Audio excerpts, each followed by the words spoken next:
Daddy daddy Chandamma కథ చెప్పవా? చందమామ కథ చెప్పాలా? ఓకే, చందమామ కథల్లోని తెనాలి రామలింగ కథ చెప్తాను నీకు ఈరోజు, ఓకేనా? ఓకే. తెనాలి రామలింగడి పేరు ప్రతి పిల్లలకు కూడా ఆయన పేరు తెలియని ఉంటుంటారు అనమాట. అప్పట్లో మా జనరేషన్లో అప్పుడే నిద్ర వచ్చేస్తుందా? తెనాలిలో ఆయన పుట్టాడు కాబట్టి ఆయనకి తెనాలి రామలింగయ్య అని పేరు వచ్చింది. ఎందుకు వచ్చింది? తెనాలిలో పుట్టాడు కాబట్టి ఆయనకి తెనాలి రామలింగయ్య అని పేరు వచ్చింది. చిన్నప్పటి నుంచి రామలింగం పుట్టి చిలిపివాడు నీలాగా.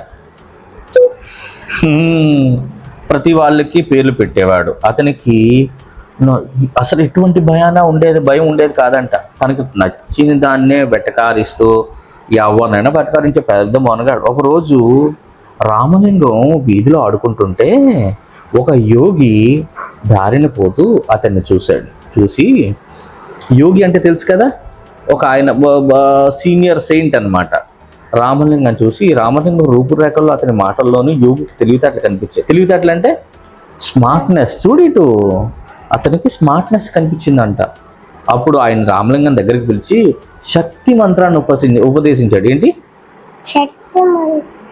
శక్తి మంత్రం ఉపదేశించాడు. నాయనా, ఈ మంత్రం 1000 సార్లు కాళికాదేవి గుడిలో జపిస్తే వినురా. మరైతే నేను చెప్పను పో, మరి విను. ఈ మంత్రం 1000 సార్లు నువ్వు గుడిలో జపిస్తే నీకు అమ్మవారు ప్రత్యక్షం అవుతుంది. కానీ అమ్మవారిని చూసిన భయపడకూడదు. ఆమెను చూసిన భయపడకపోతే దేవి నిన్ను మెచ్చి నీకు కోరుకున్న వరాన్ని ఇస్తుంది అని చెప్తాడు. అని చెప్పేసి అప్పుడు అక్కడ నుంచి యోగి ఏం చేస్తాడు? వెళ్ళిపోతాడు. ఒక మంచి రోజు, సరే ఎలాగో ఈ యోగి మనకి ఇలా చెప్పాడు కదా, మనం ఏం చేద్దామంటే ఆ మంత్రాన్ని కాళికామాత గుడికి వెళ్ళి ఈరోజు చెప్దామని చెప్పి అనుకుంటాడు. ఎవరు? రామలింగడు. Very good. అయితే వింటున్నావు. కాళికాదేవి వెంటనే ఆ మంత్రం 1000 సార్లు చెప్పగానే అమ్మవారు ఒక్కసారిగా 1000 తలతో ప్రత్యక్షం అవుతుంది. 1000 తలలు అంటే 1000 హెడ్స్. కానీ అంత 1000 హెడ్స్తో అమ్మవారు ప్రత్యక్షం అయితే మనం ఏం చేస్తాం? భయపడతాం. కానీ రామలింగుడు ఏం చేశాడో తెలుసా? అమ్మవారిని చూసి అన్నవాడు. అప్పుడు అమ్మవారి అంటారు, ఏందబ్బాయి నన్ను చూసి నవ్వుతున్నావు అని అడుగుతారు. ఏంటి అంటే అప్పుడు రామలింగుడు అంటాడు, అమ్మా మీరేం కోపగించుకోనంటే నేను చెప్తాను, అడుగుతాను మరి అంటారు. అప్పుడు సరే అడుగు అంటారు. అప్పుడు ఏమని అడుగుతారంటే, మరేమో మా అందరికీ జలుబు చేసింది అనుకో, మాకు ఒకటే ముక్కు కాబట్టి ఒకసారి అని చీదుకోవడానికి ఒక చేసి సరిపోతుంది. నీకు 1000 తలలు ఉన్నాయి కదా తల్లి, నీకు జలుబు చేస్తే నీ పరిస్థితి ఏమిటా అని చెప్పి ఆలోచించి నవ్వుకుంటున్నాను అంటాడు. అప్పుడు అమ్మవారు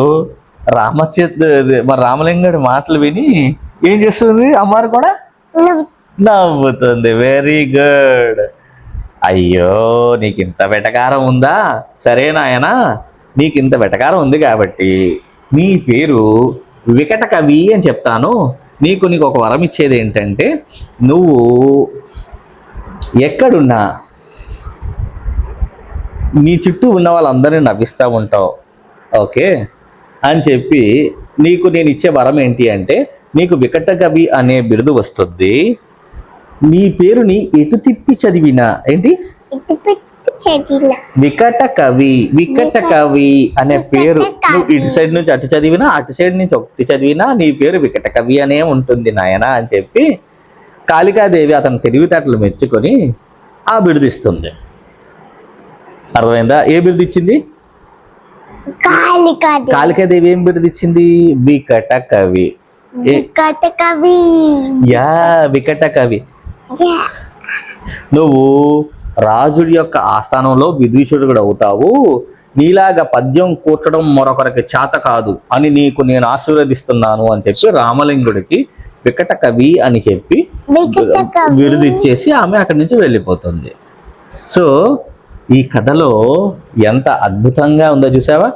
ఆయన అలా తెనాలి రామకృష్ణుడు ఎన్నో ప్రాబ్లమ్స్ని సాల్వ్ చేశాడు.